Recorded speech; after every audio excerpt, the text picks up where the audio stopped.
Department of Homeland Security saying tonight that agents fired after a driver tried to run them over and that the passenger that was in the vehicle is in the country illegally.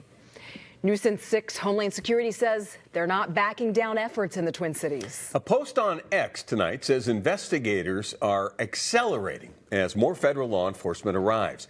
We asked whether that is a reference to the 2,000 agents recently announced, or is this in addition to that? DHS says they will not disclose operational details while they are underway. Now, as investigators review evidence in the South Minneapolis shooting, part of what they'll consider is the agent's reasoning in using deadly force. New tonight, our Ben Henry talks to former law enforcement about that split-second decision.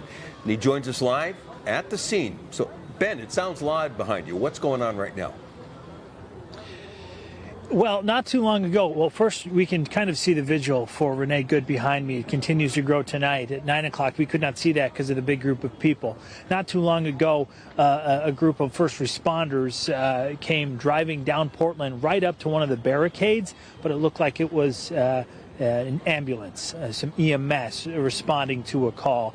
But that led to a flood of people heading down to one of those barricades. Portland's still blocked off between 34th and 33rd. It will be interesting to see how the city moves forward to handle this. Multiple burn barrels have been set up.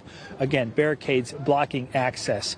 We will continue to follow that. Now to this new reporting tonight. I connected with a former Secret Service agent, a former sheriff. Both were local police here in the community to talk about those moments leading up to an officer's fire.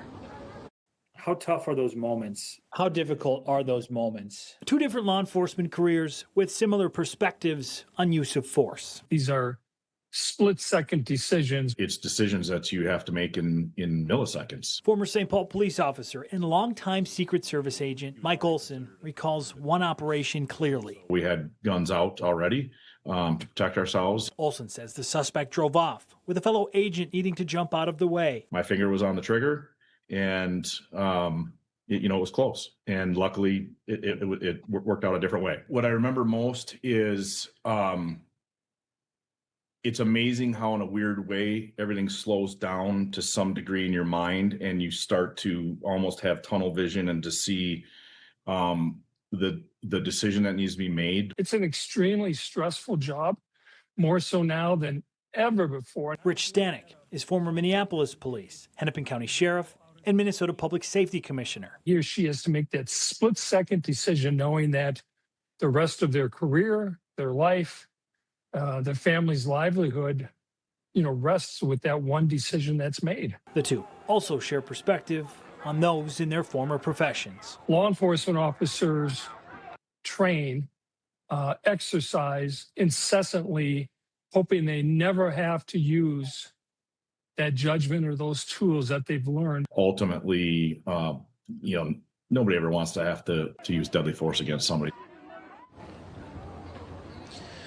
The two also pointed out that the officers involved in these events only have their point of view, unlike the multiple camera angles that are shared and are available later. They also stressed the importance of the investigation, as that will likely shed more information and perspective about what led up to those moments.